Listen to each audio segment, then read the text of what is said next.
Шведийн хаант улсад ажиллаж амьдарч байгаа монголчуудын дунд болдог намрын тойром харваанд нийт 10 баг оролцож, тойргийн журмаар тоглож, аврагаа шалгаруулжээ.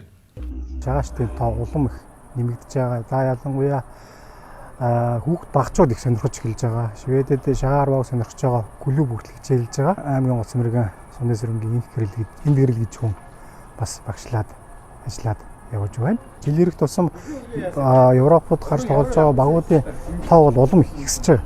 Анх нэг баг, нэг бүрхүү баг явдаг байсан бол одоо бол 2-3 баг нэг дор явж байгаа.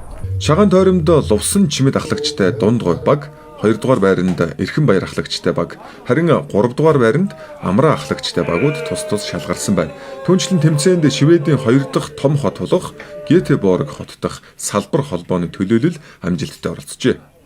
Бид нар бол яг дунд баг гэж анх үүсгэн байгуулсан хойш эхний жилдээ бол бүтэн жил нэг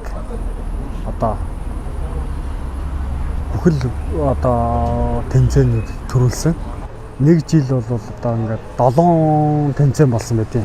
Монголын шагаан харвааны хувьд бол ЮНЕСКО бүртгүүлсэн Европ дахь шагаан харваа үүссэн 15 жилийн ойгод давхар давхартай зэрэгцээд Швед дахь шагаан харваа бол намрын тойрон 10 жилийн тохиолдулж байна. Би өөрийнхөө хоттоо бас Монгол хүүхдүүдэд ганц нэг шагаан харваа заах, сурталчлах тийм анхны юунуудыг бол эхэлж байгаа. Яг тэгээд энэ Швед өссөн хүүхдүүд байдаг болохоор монгол хэл, соёл, өв уламжлал, өв соёлоо дэлгүүрх үүднээс яг шагаан талаар бол жоохон дэлгүүр тайлбарлаж өгч ярьдаг. Тэд нар бол одоохондоо бол сонирхсан анхны шатны хэмжээдээ бол байгаа.